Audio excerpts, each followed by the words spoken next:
žmonės bando pervesti tiem teismam su Tapinu, susiduria su problemom, nes jeigu įrašai įmonės pavadinimą Muzika Mondis, tai tada nepraleidžia pavedimo, nes bankai neva tai nežino, kad pavadinimas iš komiko teatras pakeistas jau prieš 3 mėnesius. Tai rašykite, jeigu nepraleidžia pavadinimą komiko teatras, o sąskaitos numeris yra tas pats ir tada praleis pavedimą. Ačiū visiems, kurie iš tikrųjų aukojate. Tikrai labai ačiū, labai daug atsiliepia žmonių, pavedimai nedideli, po 3, 5, 10, yra ir 20, ir 50, 300 eurų pavedimai.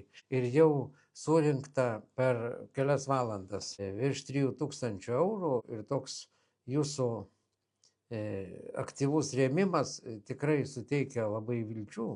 Po tos žinios tokios vilties suteikia, kad vis dėlto Lietuva gyva. Dėjau į YouTube visą didelį apie pusę valandos paaiškinimą, kaip ten yra su ta byla. Dar dėsiu kiekvieną dieną iškarpas iš tos bylos ir patys pamatysite, kur ten melas, kur tiesa. Tai šitoj vietoj nėra ką ginčytis, nes pakartosiu, ką sakiau YouTube'ės video. Visi kiekvieną kartą pirminiai šaltiniai, kuriuos miniu ir kuriais remiuosi ir kuriuos komentuoju, buvo dedami už manęs vienoj, kitoj pusėje, ar tiesiog per visą ekraną įdėdami ir straipsnio nuorodos, video nuorodos, buvo įdėti ir užsienio žiniasklaidos puslapių nuotraukos. Ir teismas ne į vieną neatsižvelgia, lyg tai jo nebūtų.